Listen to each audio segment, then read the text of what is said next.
Hi there crafters, Louise with you today on behalf of Mystical Scrapbooks, and I am sharing a new layout for October which is all about sketches.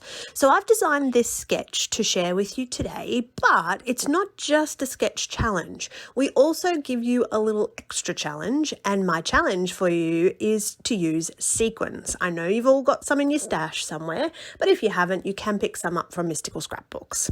So I am creating with the Cocoa Vanilla Studio Daydream collection, and I just adore this collection. I am all about the rainbows at the moment, so when I saw this paper I knew that it was going to be the inspiration for my layout. As you can see, based on the sketch, I've cut it into 3 sections, and then I've just distressed the edges. Now I've printed my photo, and I'm going to use my circle cutter to cut away anything that's not applicable, and it's at this point where I'm going to start to build the banners around the outside. So I firstly am just going to pick some papers with the 6x8 paper pad, and I'm going to just go ahead and cut them out. So it didn't need to necessarily be all the same sized banner.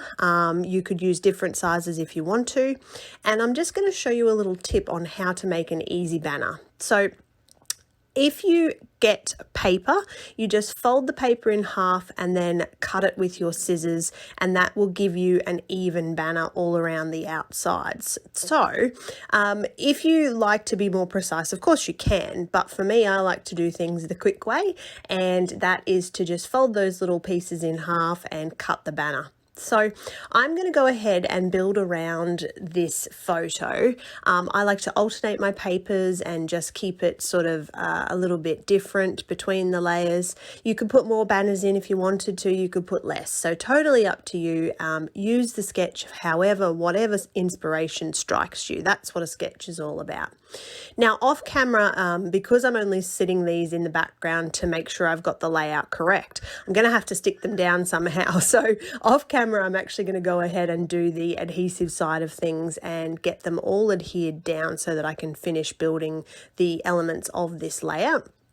I'm going to mount my title up onto some foam squares just so it pops up a little bit extra, and I'm going to use one of the super cute little flare buttons. Some of the words off the sticker sheet need to go on there as well. And then the final step, I find when I'm using sequins, I want them to sort of be a little bit like ink splatters in the background. So I just grab a few in my hand and I hold them above the page and just sprinkle them around.